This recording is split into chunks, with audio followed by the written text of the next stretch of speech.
As always, a huge thank you to Starboard, who are once again this season's main sponsors. Starboard has a history of innovation across water sports, starting in 1994 by revolutionising the design of windsurf boards, and they've brought that bang up to date recently, bringing foil windsurfing onto the Olympic stage with their IQ foil package. Starboard got behind stand-up paddleboarding in a huge way in the early days and continue to lead the industry to reduce their environmental impact. Their focus on innovation brought them 7 world champions at the ICF Worlds last year, and all of them were using their Lima paddle range. They continue to improve and innovate their boards and their paddles for all abilities across all flavours of the sport, including adventure. And you can find out more about Starboard through their website, which is linked to in the show notes.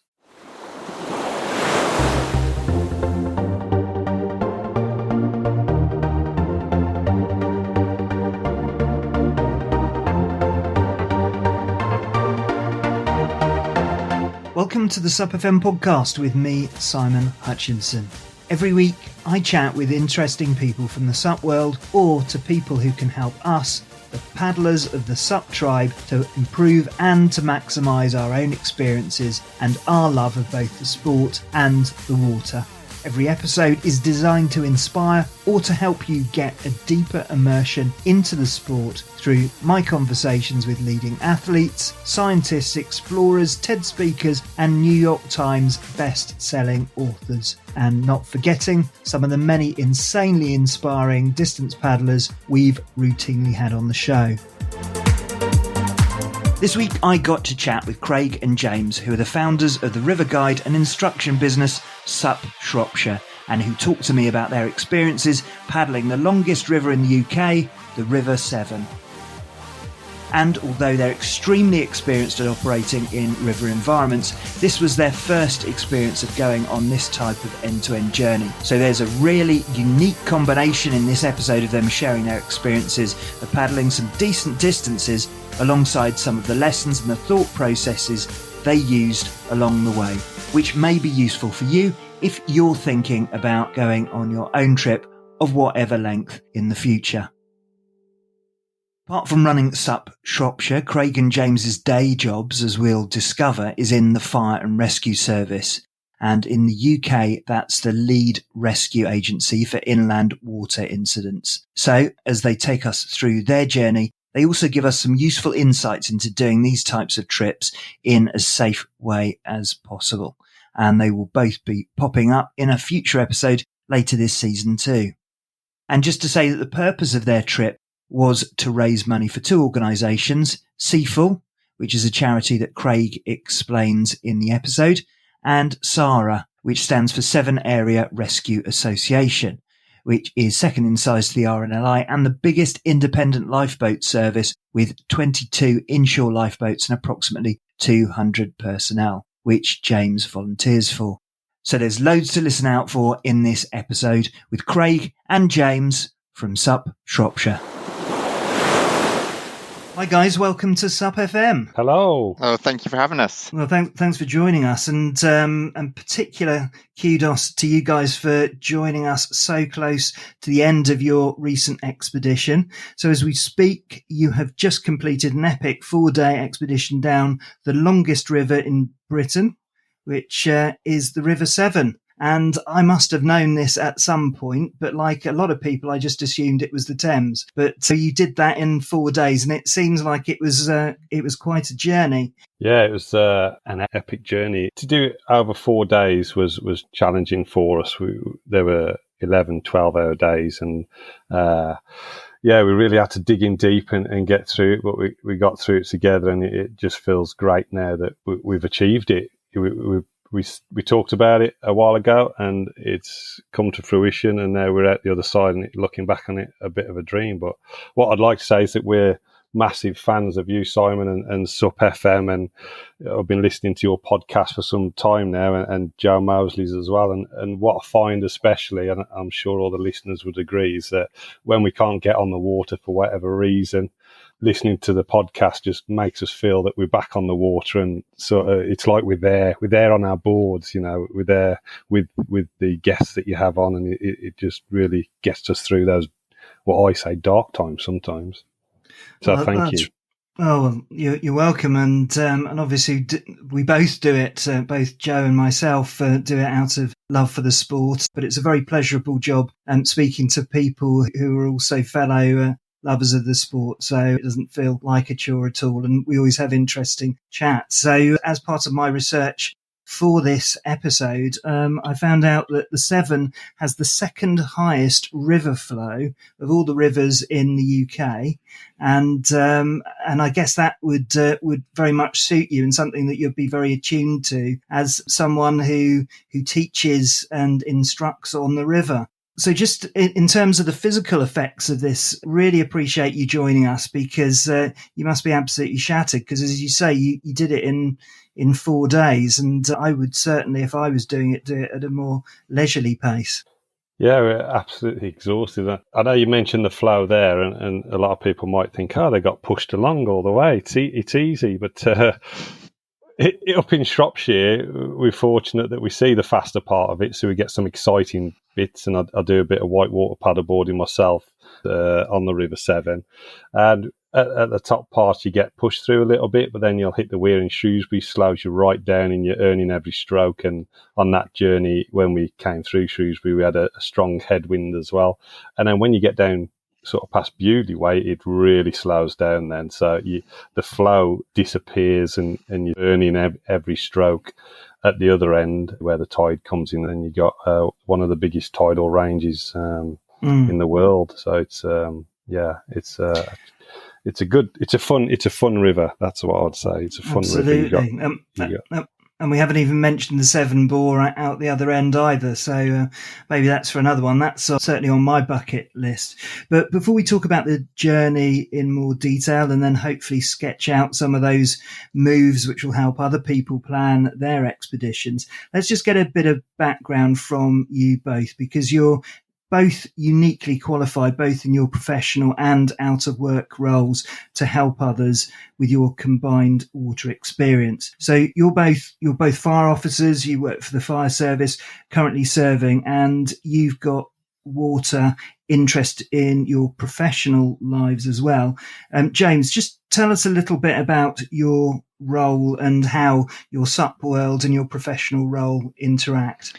So within the fire service, I'm in a non-operational role, but I look after road and water safety throughout the county. But in my free time, or whatever free time there is, I'm a volunteer crew member with Severn Area Rescue Association.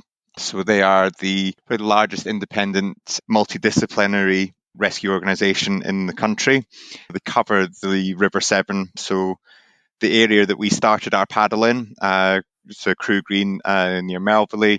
The crews actually went there in the flooding in February. So we were tasked to assist Shropshire Fire and Rescue. So that was a mixture of both work and volunteer role. So we got sent up there to evacuate some residents from flooding. So that became quite a nice start point for us on the river.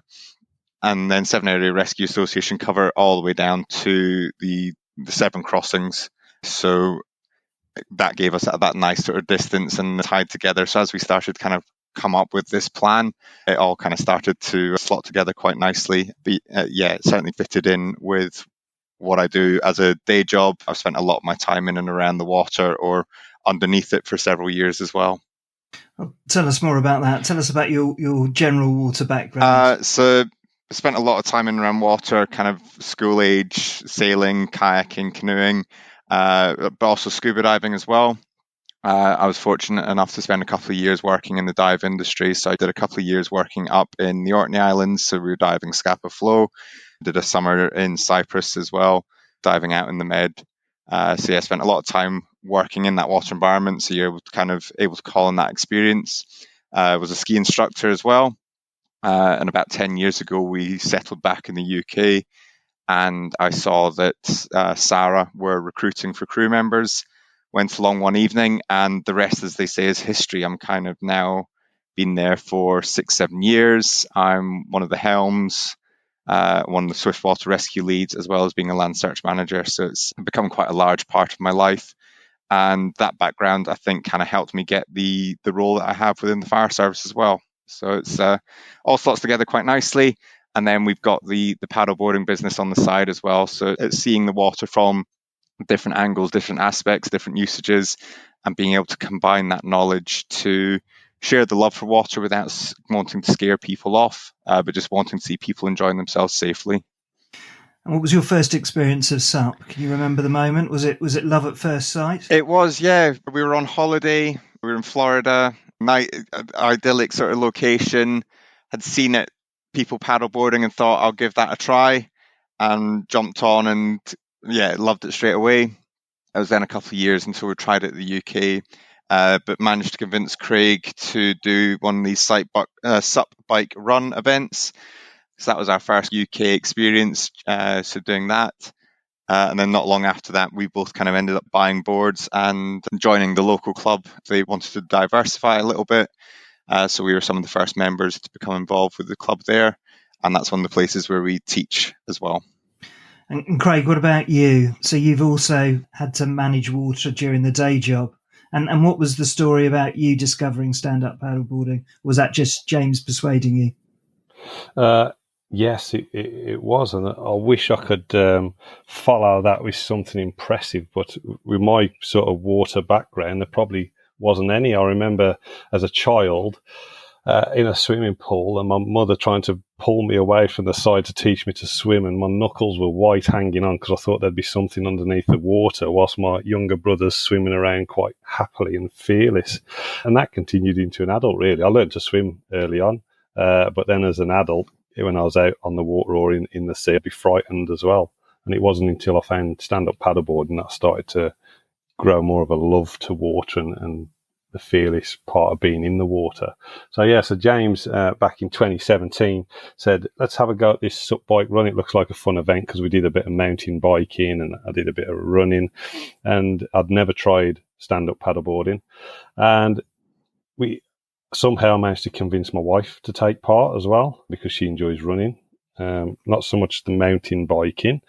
And so we went to this SUP bike event and we had a pre-lesson, which was briefly, here's a paddleboard, here's the paddle, you hold it this way, this is how you do it, put it in the water and move along. And that was basically it. And then the next day, I think we were in a bit of security in a bubble in this little bay on the reservoir. And we paddled out. And as we got round out of that shelter, this wind hit us. There were white horses on the water, and I saw my wife on her knees sort of digging down, looking at me, and I was thinking, is this the end of our marriage? And we had to paddle 3 kilometres, wasn't it, James? I think for that one we did the smaller event. And James headed off, and I thought, I better not head off. I'll stick right next to my wife, and I'll make sure that she gets round this as well. And we got round it, but I thoroughly enjoyed it, every minute of it. That challenge of getting around with the white horses with a chop going. So yeah, mine wasn't quite idyllic as Florida, out on the water in the sunshine. Well, I'm working on a theory that a challenge in that initial session actually sets it up as something which has a bit of a learning curve, because my first experience was rather similar to you. Headwind, horizontal rain, typical British summer. I fell in about 30 times. So I think maybe it's that challenge that sets things up. But clearly it was love at first sight for both of you in very different situations. So just talking about the journey and planning, when was it conceived? When did you decide that you were going to go off and do this? I mean, just to set things up, and we haven't had a conversation about this yet. Traditionally, it's in a pub or over a beer. Is that? Am I close? I'm putting it all on Jacko on this one. It was his bright idea, as I spent a lot of time reminding him about when we were struggling on Sunday. It was all his wonderful idea. I think we kind of 2020 lockdown, we both felt when we weren't allowed to paddle, weren't allowed to do anything, we felt that something was missing.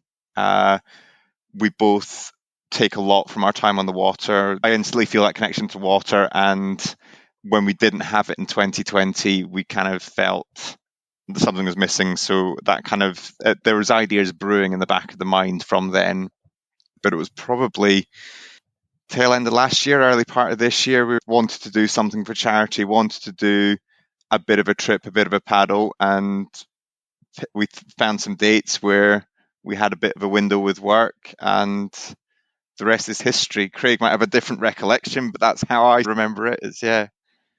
Yeah, so I think, it was along those lines. I think paddling on the River Severn a lot, coaching people how to paddle safely on the River Severn.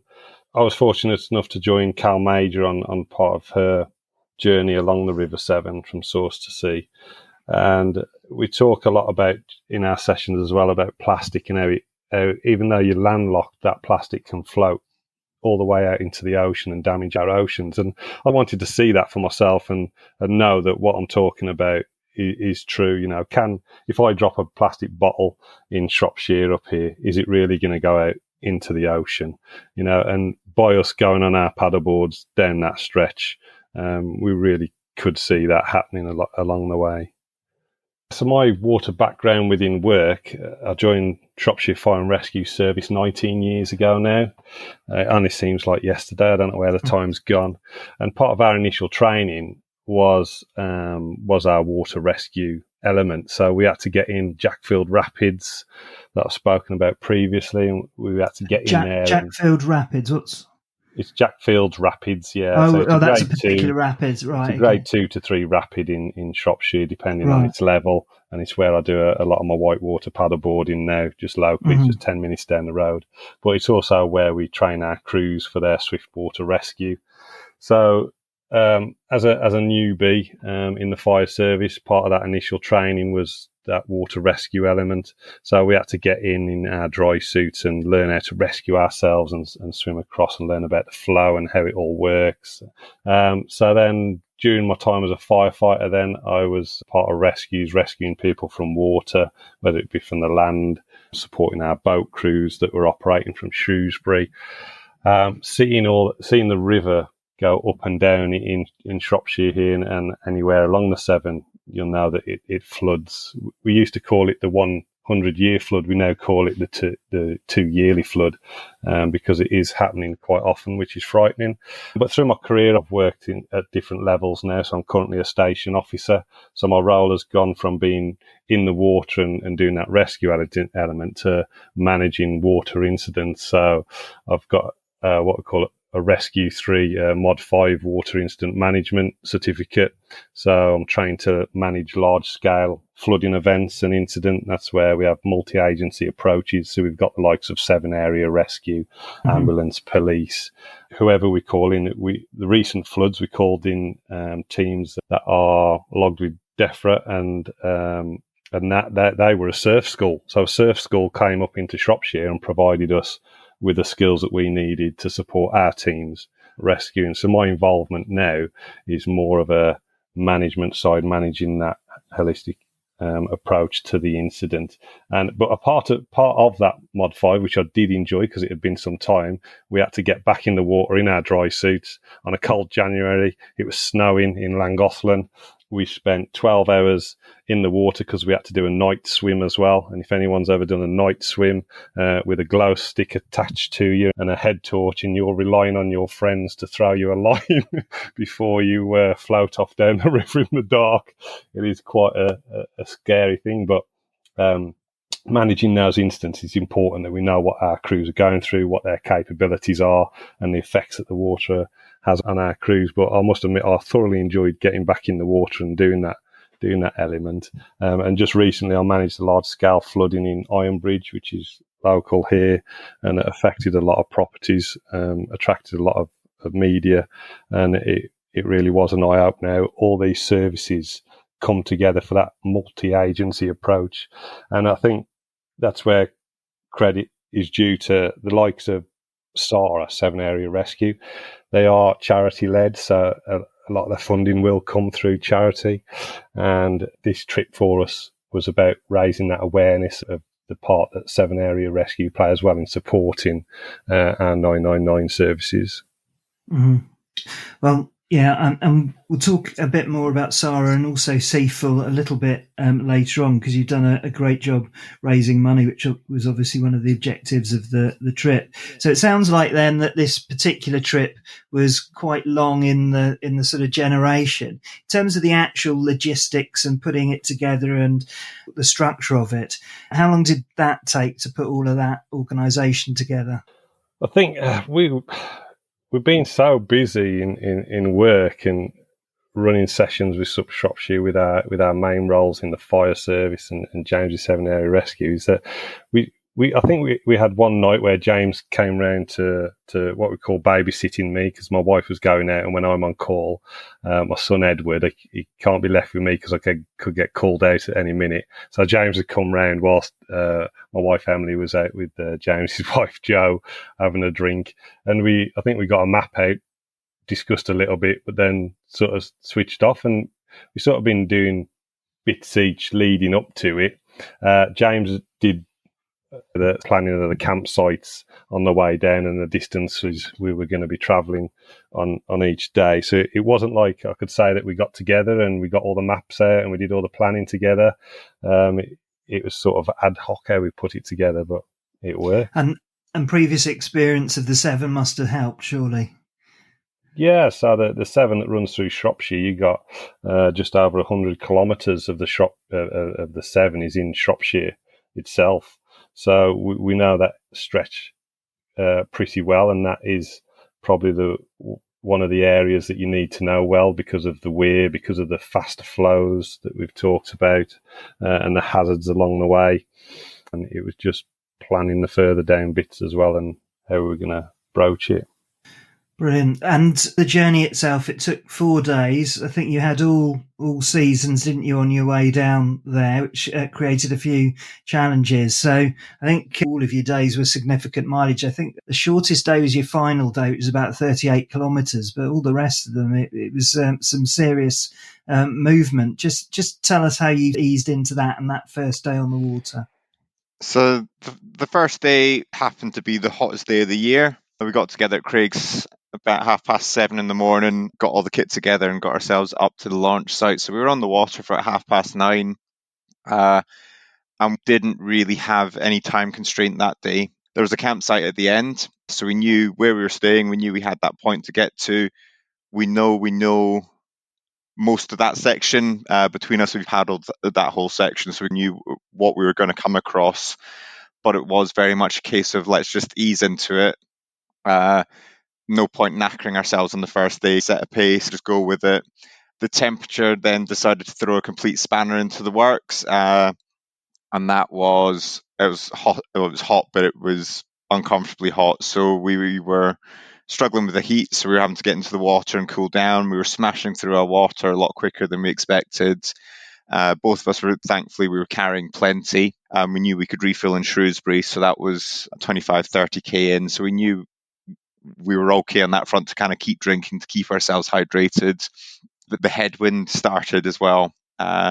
So our pace on the first day wasn't great, but as I say, there was nothing really that we had to be there for any set time. The campsite we were using was turn up whenever you want. So that really helped, just take the pressure off and allowed us to kind of ease into the journey and just kind of make sure the boards were trimmed right, the kit was stored properly. And we were kind of feeling it ourselves as well, because as Craig says, we hadn't put in a huge amount of distance prior to the journey. We didn't want to cook ourselves on the first day completely. And that was a very short 11 hours, 11 and a half hours on the boards. That would have been enough for anyone, I think, getting fit on the road there. So what I think was a great boost for us was that we were 50k in and we were meeting our drone operator just 7k away from our campsite. And like James said, I think it was about 30 degrees and we were absolutely cooked at this point, covered in suntan cream, covered in insect repellent. And our drone operator met us on this little beach to to say well done and that. And he had a cooler bag with him with 2 very cold Coronas in there. And I must admit, I've never tasted beer that tasted so good. Not an advert for Corona. It was just to get that down us after 50 kilometres in 30-degree heat. I felt like just lying down on the beach then, where we pressed onto the campsite.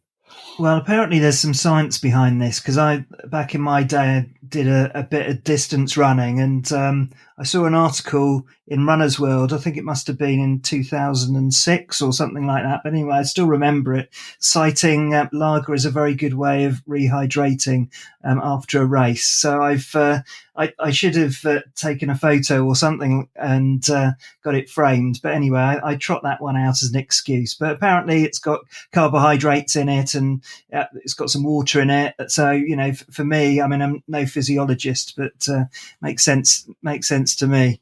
It did push us on for that last 7K. So a big shout out to Richard Groom and Shropshire Air Picks for providing that for us, because it really was a great treat. And then you were into day 2. So that was your highest mileage day, 63 kilometres and slightly more hours there. That was 12 hours. What was that like? That was the day it decided to chuck it down. We went from really warm temperatures to the rain.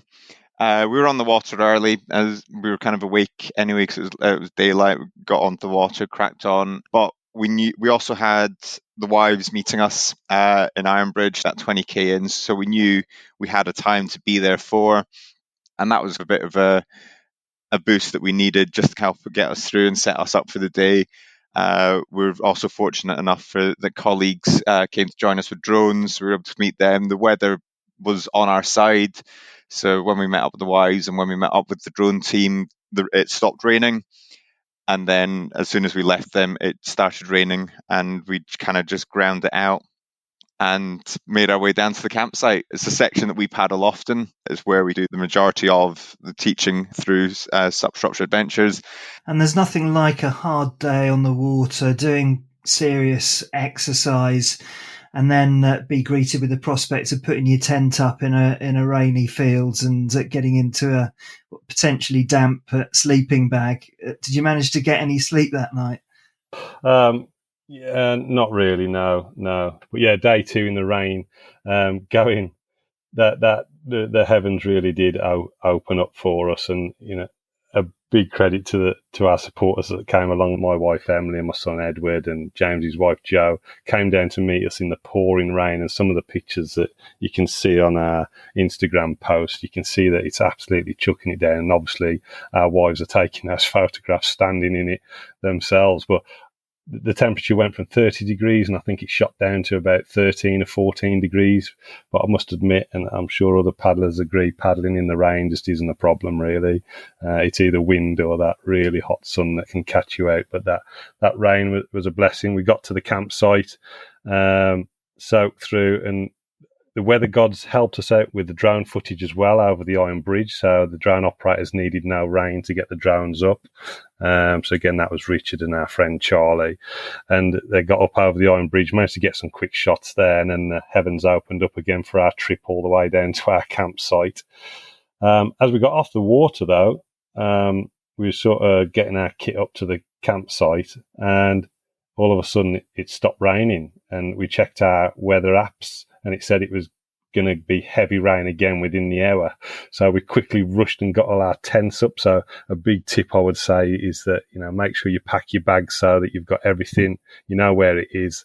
You got your camping gear ready to go straight away, so that if you're in that situation, you can whip out your tent, get it set up, get your sleeping bag in there, and you got that dry environment. But also we carried a tarp with us, so a 3 metre by 3 metre tarp, and we were able to set that up over a tree as well, so we could sit under it and get a dry area to get our food on. But yeah, we had that weather window, got our tents up, and I think when we put the last peg in, the heavens opened again, and we thought somebody's watching over us today.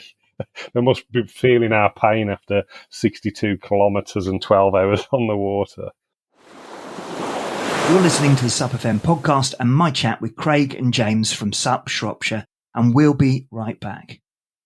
As always, a huge thank you to Starboard, who are once again this season's main sponsors. Starboard has a history of innovation across water sports, starting in 1994 by revolutionising the design of windsurf boards, and they've brought that bang up to date recently, bringing foil windsurfing onto the Olympic stage with their IQ foil package. Starboard got behind stand-up paddleboarding in a huge way in the early days and continue to lead the industry to reduce their environmental impact. Their focus on innovation brought them 7 world champions at the ICF Worlds last year, and all of them were using their Lima paddle range. They continue to improve and innovate their boards and their paddles for all abilities across all flavours of the sport, including adventure. And you can find out more about Starboard through their website, which is linked to in the show notes.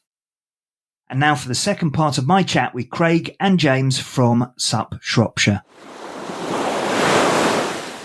Coming back to sort of stowing and organising your kit, how did you structure that? Because obviously there isn't a huge amount of stowage room. You need to know where things are. What's your strategy for the kit that you're using and keeping it available for when you need it? Because in those sorts of situations, it's very easy to have a setup where you've got everything in all sorts of strange places, and that doesn't help you in that sort of situation where you need to get set up quickly.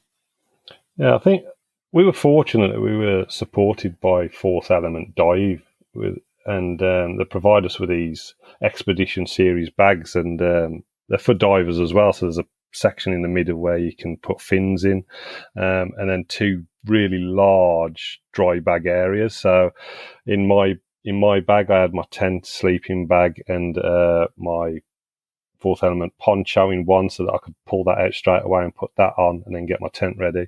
In another pocket then I had sort of a wet pocket, so where I put all my wet stuff like my towels, etc.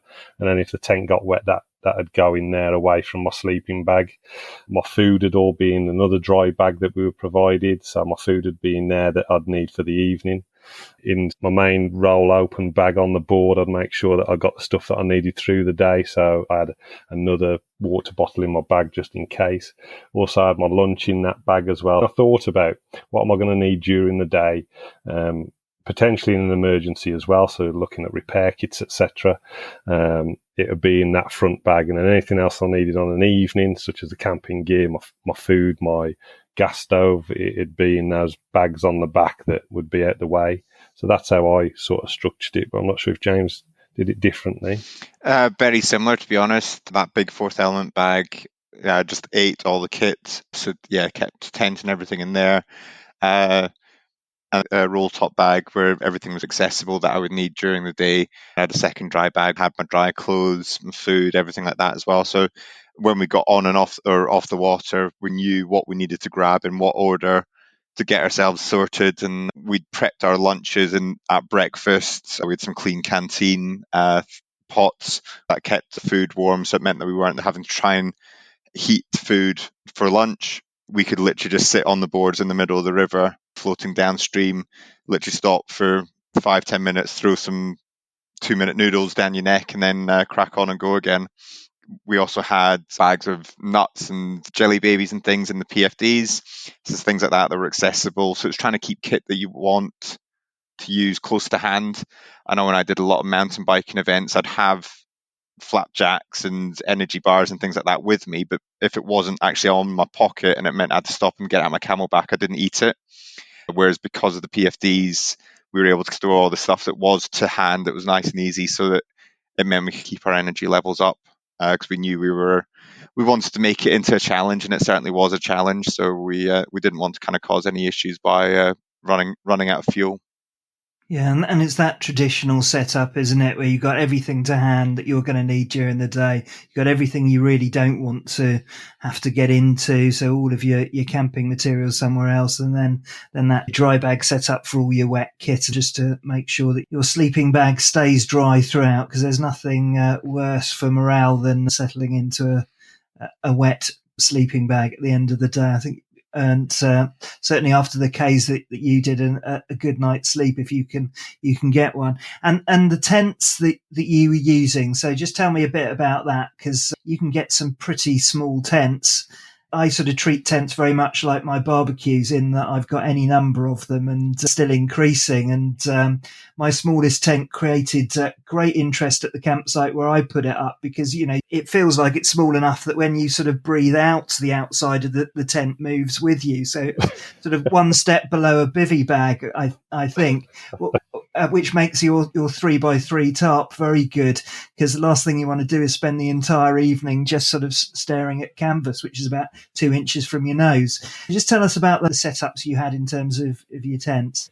So my tent was a new one that I had to go and purchase, because I drive a camper van, so a lot of our camping is in a van. We moved away from a tent a while back, and it had been some time since I was camping. So for me, really, it was about cost, if I'm honest. It was about keeping that cost low, but at the same time, finding something that's going to be small, easy and fast to put up. So I was fortunate to find a tent, a small 2-man tent, that was on offer.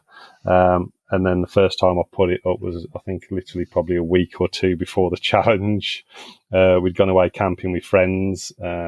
So my wife was in the van, and I said, look, I'm going to put my little tent up and I'm going to go and sleep in that for the night, try out my new air mattress and my new tent. So that was the story about my tent. But like you say, there's not much room in it. That tarp was so beneficial for us on that rainy night, because we would have been sort of lying in our tents alone trying to put food in our mouths. So yeah, that was my tent. And James, I imagine you didn't have a full sort of marquee for you either. No, it was a birthday present from when I was 15, 16. So bit retro, but it was, it's Mountain Hardware. It is a lightweight tent. It weighs 1.5 kilos, 2 kilos. It's done me proud for many, many years. Doesn't owe me anything.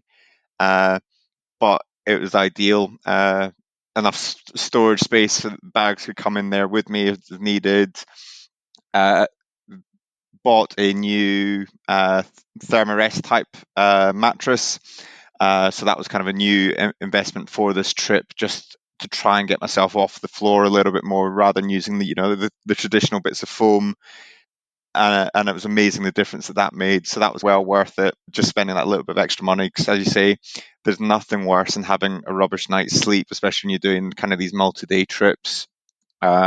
We were staying at campsites, and we were kind of lucky enough that on day 2, after the rain, the campsite, the people running it actually were able to dry our kit for us.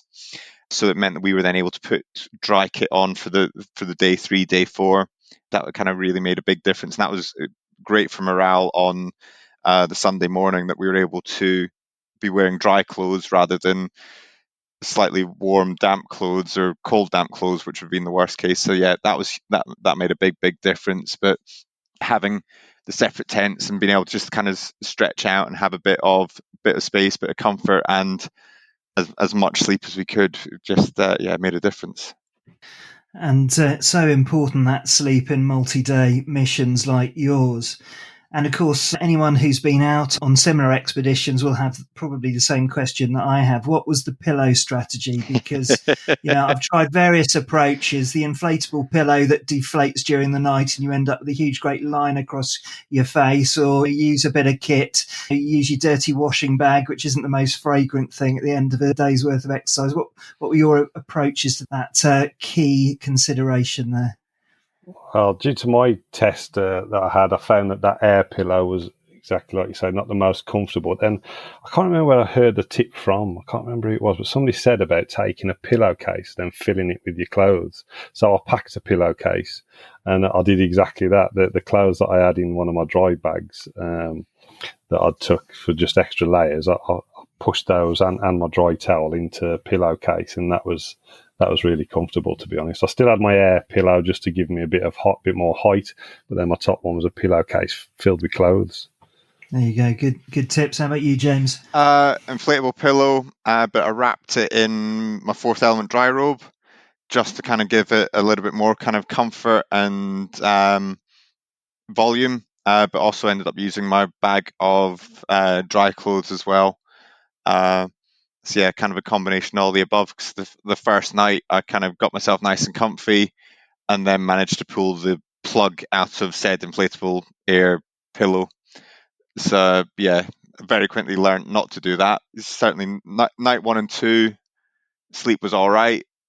By night 3, I was out like a light. I could have been sleeping on anything, and that was it. I was out for the count. Excellent. And there were 2 further days that you had good weather. Any incidents or anything like that on those final 2? So day 3 started off nice and sunny. It got a bit grey towards the end of the day, but this is the day some of those Sarah crew, so from my station, from Sarah Wire Forest, they came out and joined us for a couple of K. So they turned up on one of the rescue boats and gave us a little bit of an escort downstream. So that was, again, really nice to see them, and gave us a good push on. It was also the day of all the locks. So there's 5 locks that we transited through that day, which put a bit of time on. But it was interesting speaking to the lock keepers. The pace we were putting on was surprising them. So that was quite nice. Meant we were kind of getting a wriggle on, but we were able to communicate our plan to the first lock keeper, and he would then kind of bounce our information down to the locks.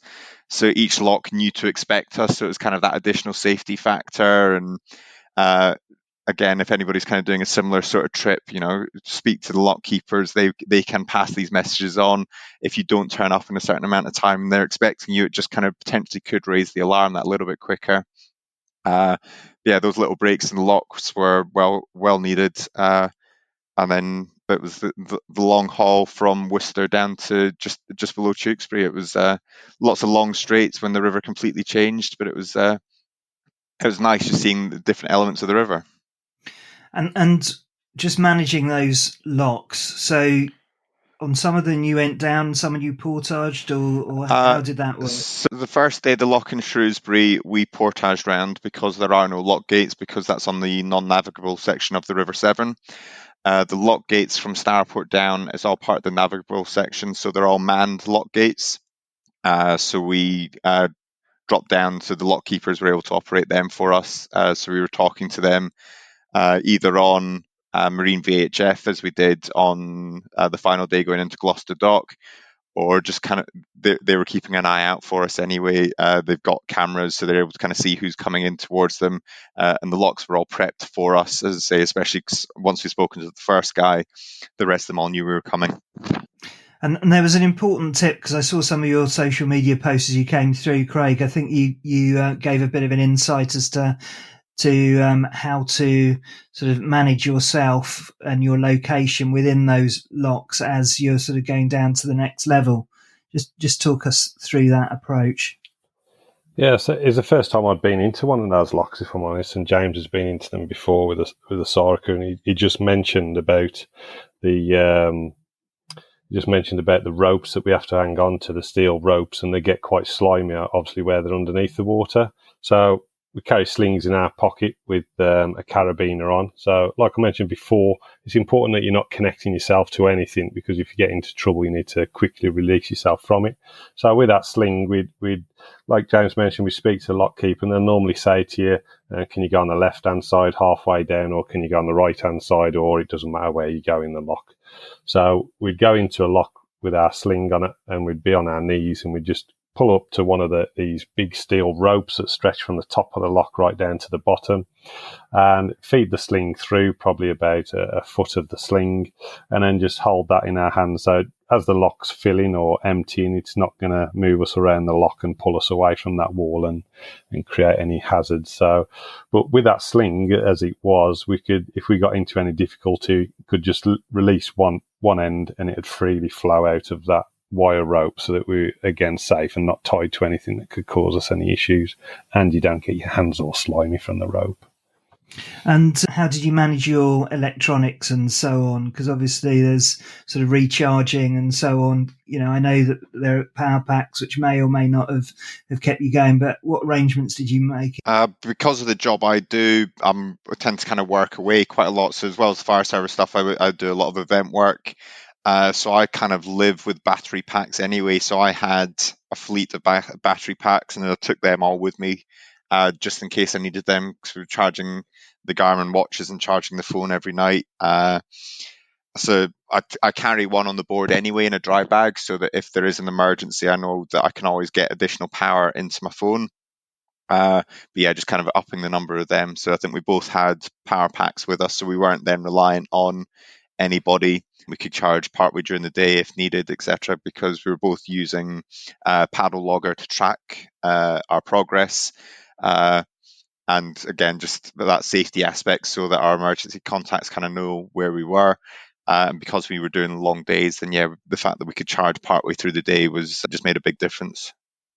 And physically, so you put a lot of miles through your arms and your legs and your body. And I know that you went through a lot of different conditions, which would have put all sorts of elements of your operation under stress. So just tell us about how you came out of the 4 days at the end of it, because, spending that amount of time on a paddleboard over 4 days must have had quite an impact on you. I think, even going back to the first day and the first 2 hours, I don't know if it's a mental thing, but both James and I said to each other, are we overthinking it? We're thinking, I can feel a little niggle in my back. I can feel my feet twinging up, my ankles twinging, and that was literally in 2 hours. And you do think, is my paddle technique right? Is my stance right? Am I using my core, or am I using my arms too much? And it's all going through your mind, because you've got that long day ahead. But then gradually over the days, then you really did feel the pain, and you knew that we should have put those miles in beforehand. We might not have come away with the blisters that we have, and probably would have been better prepared for that. So I'd definitely say, if anyone's going to do something like this, then put the miles in beforehand. Know what kind of aches and pains you're going to get through. For me personally, it was within my back. And, we coach about paddle technique, paddle strokes, and read a lot of books as well. I'm trying to think of the one. You got Steve West book, great guru of paddleboarding. And I practice those techniques all the time. But when you're paddling 11 hours a day, sometimes you switch off from it. And the pain I felt was in my shoulder blade. The blisters started to come then. I could feel it in my ankles, in my Achilles, and then as we was going through sort of white water sections, I was starting to feel it in my knees, because I knew I was bending more and getting lower and really driving myself through that white water.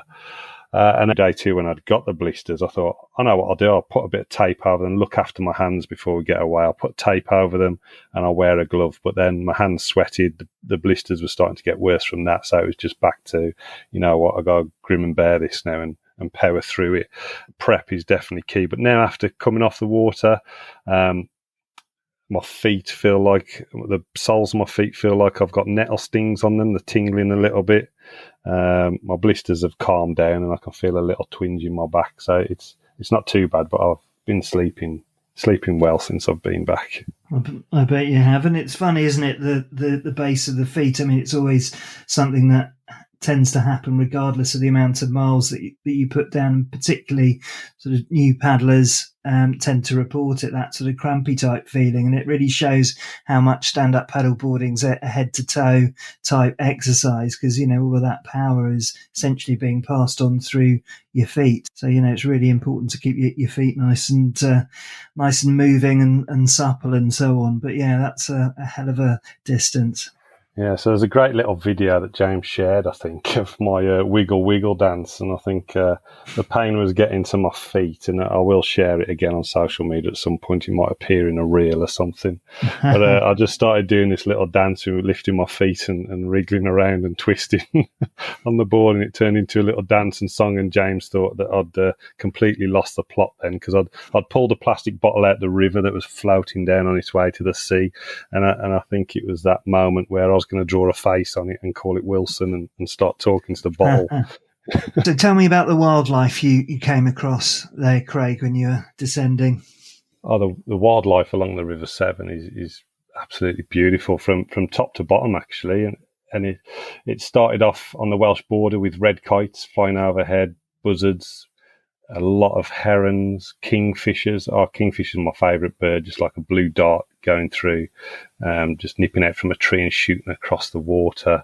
The cuckoos as well. But the strangest wildlife encounter I had was that on our second night we camped just in Starboard. So around 4 a.m. I woke, as I did more or less every hour that night, needed a comfort break. So I nipped outside my tent into nature, and I heard this really strange sort of, it sounded like an engine just slowly revving and revving and revving, but it changed every so often. I thought maybe it is one of the pumps, because you get a lot of pumps along the river where the farmers are sucking out the water.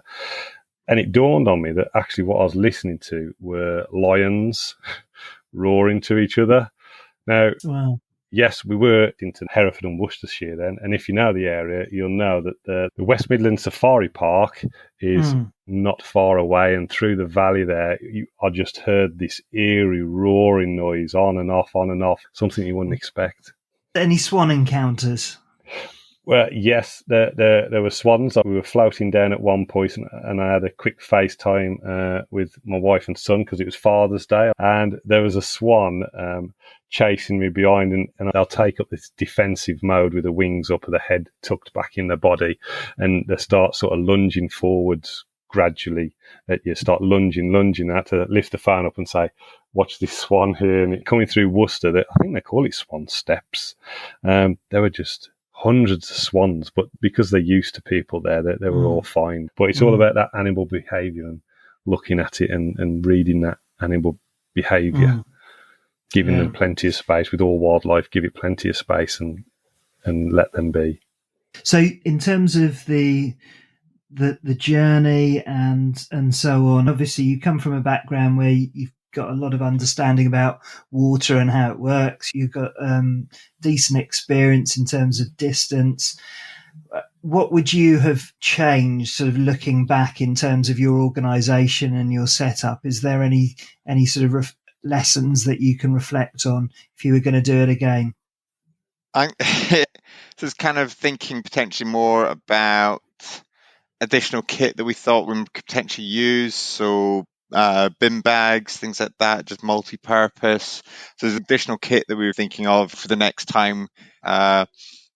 The storage on the board was certainly something I need to look at, and whether that involves kind of adding additional storage points onto my board.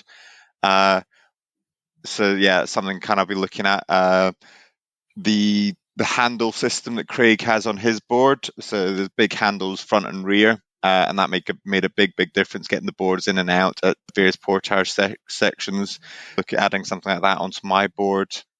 And you can always say, yes, it'd be nice to have more time on the board and more paddle practice. But I think, we paddle a lot anyway. Yes, we maybe didn't put the distance in, but it's not like we've kind of gone from doing nothing to putting these distances in. There's only so much, I guess, you can kind of train for. But yeah, I think because of our backgrounds, we both had a lot of the kit, and we took everything we need. There wasn't anything we went, oh, we're missing that completely. But it was just kind of a couple of little nice to haves. Maybe were a couple of things.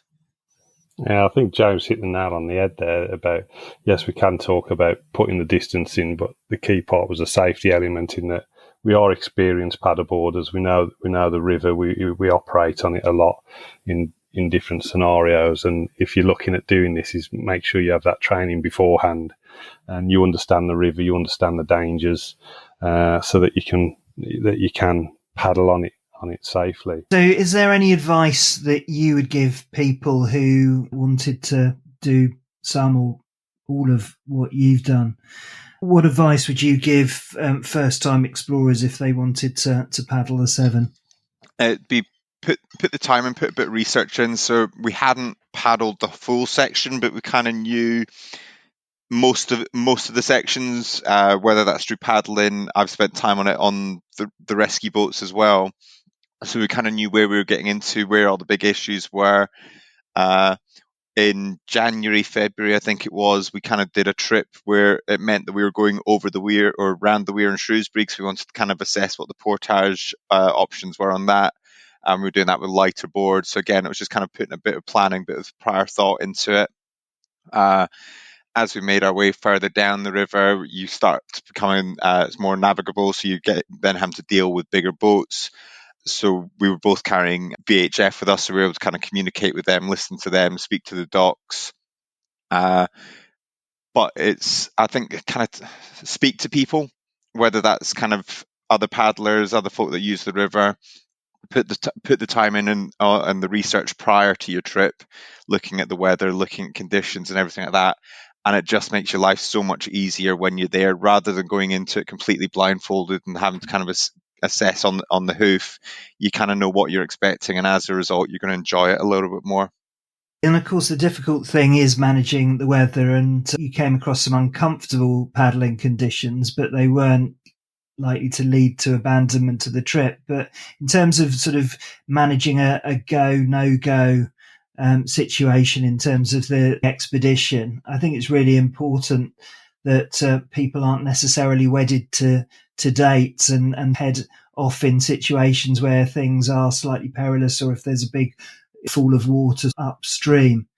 And I think that relates to all paddleboard missions, particularly in the UK, where we have to be led by conditions, by weather, and just be quite pragmatic and not put ourselves into situations where we might regret, and to make sure that we can paddle another day. Well, that's it. I kind of have, it's that have that ABC plan, but I'm sure Craig will kind of talk about it. We kind of, that day 4 decision we had, it was, quite a heuristic trap, and we spent a lot of time talking about it. And I'll let kind of Craig go through what our processes were.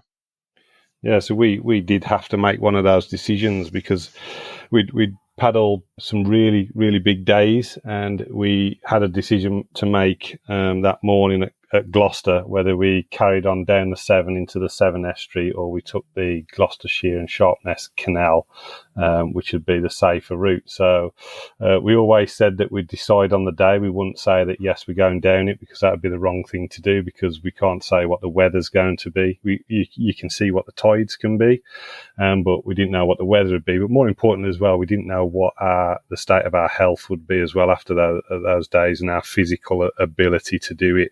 And we've all been there where we'll keep going in for that last try. And I've done it myself, snowboarding, doing 360 backside 360s off a jump, and then thinking I'll land it perfectly this time, and I ended up separating my shoulder. So I've learned from that one. And as James says, these heuristic traps where we think, yeah, the weather's great, the wind's good, we're going to do it. I've done this a million times. One, we hadn't done the Severn estuary a million times. It was a small tide. It was only a 7 metre. That's still a decent tide, but it's not what it's normally at when we look at springs and etc. We said that we'd make that decision when we got to Gloucester. So we got to Gloucester, and we had the opportunity then of, I think, a 25 plus kilometre paddle from there, or a 40 plus paddle down the Severn estuary.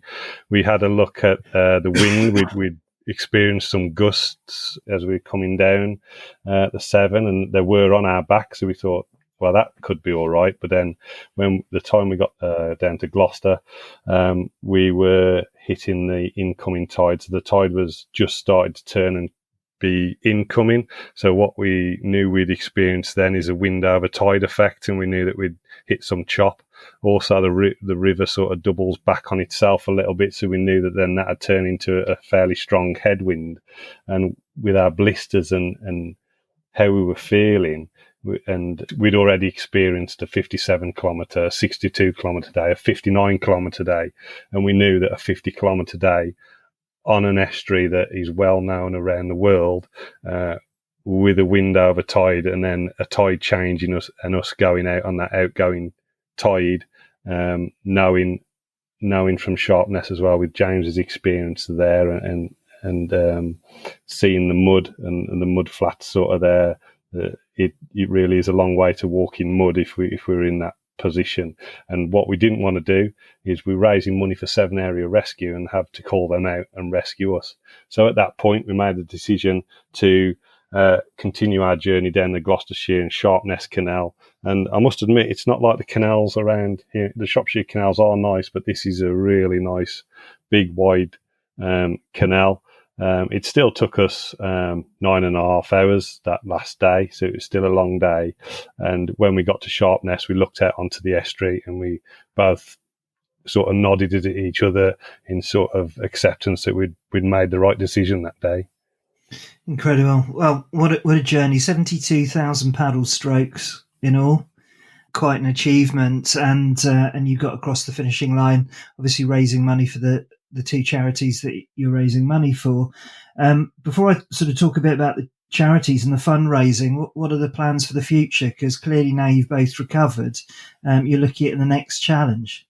I think it was on day one, I turned to James and I said, what are we doing next, James? And he said, let's just get through this first. And every day I said to James, I said, it's all downhill from here, because obviously water flows downhill, and that's why we'd push on. But next thing, so we've spoken about the Caledonian Canal is a well-known one, and it's a beautiful place to paddle. We've also discussed one that I think Sean Sykes did, which was paddle the circumference of Wales along the river canal systems and the ocean. But we're looking at different things, and is there something new that anybody hasn't done yet? It's probably hard to say. In day two of this one, I did turn to James and I said, are we breaking any records here? Because we're doing 11, 12-hour days covering a lot of distance in a lot of pain, and I'm sure the people I've seen do this have done it over a longer period and enjoyed every minute of it. So yeah, we're thinking we're getting our heads together, sort of what will be next. And the support that we had along this trip has been absolutely amazing. Our wives Emily and Joe and my son Edward came out in the pouring rain to cheer us on. Richard Groom and Charlie Cartwright came out to get drone footage of us.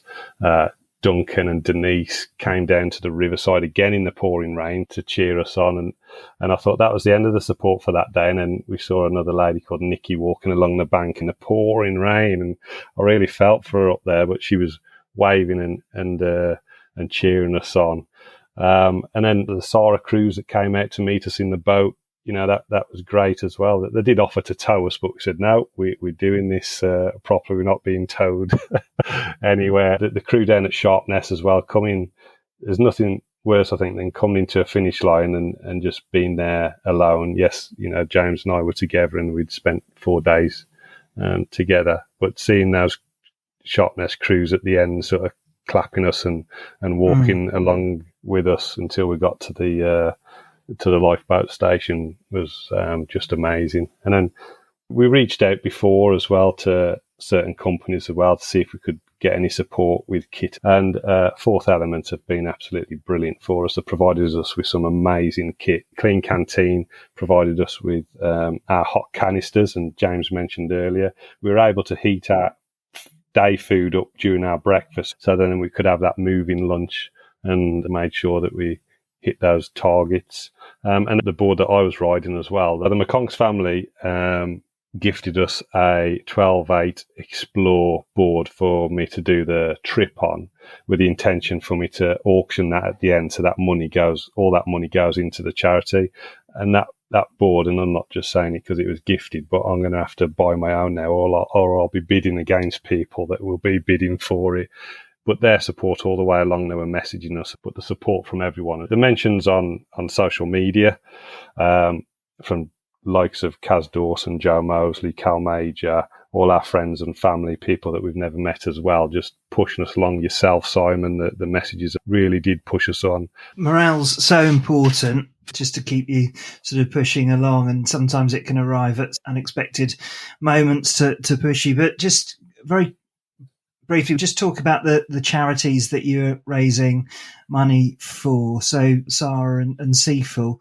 Just tell us a bit about the Seaful charity. What sort of work do they do? Yeah, so Cal Major, like I mentioned before, was paddling the Severn source to sea, and I joined her for a section of that. And whilst we were paddling, she started to talk about a charity that she was looking at setting up then, and it was back in 2020.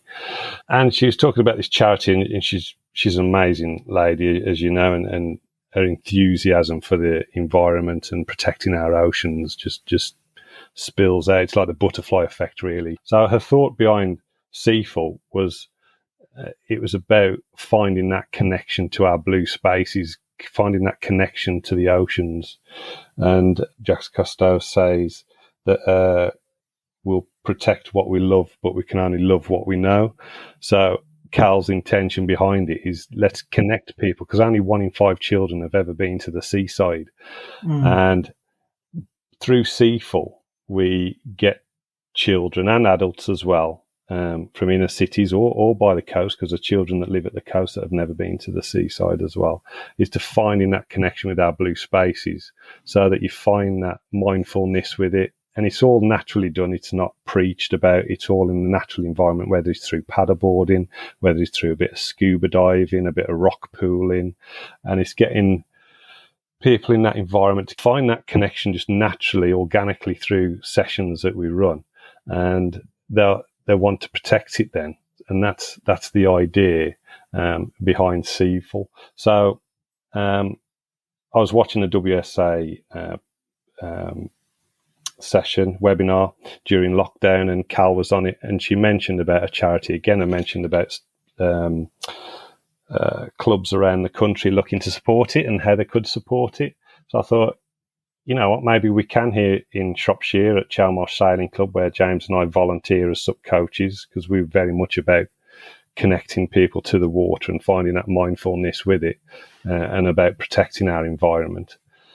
So I got in touch with Cal, just dropped her a message and said, I think we can support with this at Chalmarsh. And she said, that's brilliant. We're still growing the charity. So we started to become quite heavily involved then in helping with how sessions had run. What James and I, our wives, work in the same school. They're both teachers, and they're working in an inner city school. And a lot of the children there, the demographic, that some of them have never seen a cow in the countryside, never been to a water environment or being to the coast. So at Chalmarsh Sailing Club, it's like being at the coast. We've got seagulls, we've got cormorants, we've got kingfishers flying up and down. If I can describe it, it's an oasis nestled in the middle of the Shropshire countryside, away from any roads, and you might hear the toot of a steam train going past in the distance. We built these sessions so that we could host 30 children at a time. We split it into 3 sections. I was able to bring in a good friend, Matt Loftus, who's a mental health coach. And we split the sessions. So we'll have a paddleboarding session with a group of children, and we'll take them out onto the water, get them having fun, and then we get them to sit down and do some mindfulness, some mindful moments where we'll relax, and they'll put their hands in the water, and I'll get them to close their eyes and just listen. And it is literally just the gulls and different types of bird, or the water slapping against the board. And we start to talk about how it's making them feel, and straight away it's relaxed. And some of the first sessions we had, I really had to hold back the tears. And when I FaceTime Cal and Lorna afterwards, we were all in tears talking about it, because you saw that connection. You saw it happen. I remember this young boy that were on the paddleboard. He was frightened to go into the water, absolutely petrified, never been into water before, didn't understand what his PFD would do. And I managed to coach him into the water, and his knuckles were white gripping onto the board. And I was able to talk to him and let him, he released the board, and his face just lit up. And I knew, I'm losing it again now, I knew in that moment he'd got that connection. And that is what SUPfm is about. So hopefully when he's older and as he's growing up, he's found that love for the water. He's going to look at protecting it. He's going to look at protecting that environment. And then the other sessions that we run on the side, again, like with Matt Loftus, is a mental well-being session. So he runs a session where he's got a barrel filled with what he calls a pollutant. And the kids have got an exercise working as a team to get this barrel out of the middle. And the barrel normally falls over, and inside it is plastic bags. So then we start to talk about plastic and the environment and the water and the rivers. And because of these children aren't near the ocean, they're not going to find that connection, or how that drop in litter finds its way into the ocean. So then the Chalmarsh Reservoir is an ideal place, because the reservoir is fed from the River Severn and then feeds these children's houses with their drinking water. So we educate them that if you drop plastic, litter, whatever it may be, or pollute our water systems, the water that's being pumped out of the Severn is their drinking water. that's going in. So it really is about that. And I think Cal and Lorna have done an excellent job. They've done some work up in Scotland with children, rock pooling, and finding that connection. So the money that we've raised goes to funding these sessions to create that stewardship in looking after our oceans. And our oceans provide over 50% of our oxygen. And if we don't look after our rivers, which is our passion in Shropshire, then we won't be looking after our oceans. So SUP Shropshire Adventure Guiding is about connecting people to our rivers, promoting safer paddleboarding, seeing how our rivers can be polluted, and also finding mental well-being from our blue spaces. And James, SARA, obviously a charity that you're very familiar with and you've been working for. How important is SARA in terms of providing a response on the River Severn? It's massive. I say we've got 3 declared inshore lifeboats, so they are deployed by the Coast Guard. So our Beachley, our Newport, and our Sharpness Station respond as many people expect the RNLI to do. It is exactly the same. They're kind of tasked by the Coast Guard to vessels, people in distress in the water, in the mud, in the River Severn. Then working the way upstream, you're looking more at the inland water rescues, especially in and around flood seasons. We spend a lot of time in that sort of flood water. But we're also affiliated with Mountain Rescue. So it's the land search services we provide to Gloucester Police, West Midlands Police, West Mercia Police. And say we're able to assist kind of fire services, the ambulance service. So we are all volunteers, but it's kind of giving up our time. And we're a charity. So all funding is from donations and things like that. So it's a charity that I obviously feel quite strongly about because of my involvement with them. So when we said that we were going to do this and do it for charity, I was very keen to have SARA as one of those organisations because of the service they provide. It's quite often can be a bit of closure for families that are affected by situations. It's quite often it's the reassurance as well during the flood events. We're kind of there, just might not be evacuating people out the houses, but we might be the first people that they've seen in a couple of days. So it's a very, very necessary service, especially given the last couple of years we've had. It's a service that potentially could be needed a little bit more often based on people's mental health traumas and troubles as a result of the situations we find ourselves in at the moment. And these sort of events don't seem to be getting further spread. They tend to be more concentrated. Guys, thank you for your time. Congratulations on completing what was an epic journey. Also, thank you to you both for all of the work that you've done, both in raising money for the charity and also the day job, which also helps to keep people safe. So take care and see you on the water.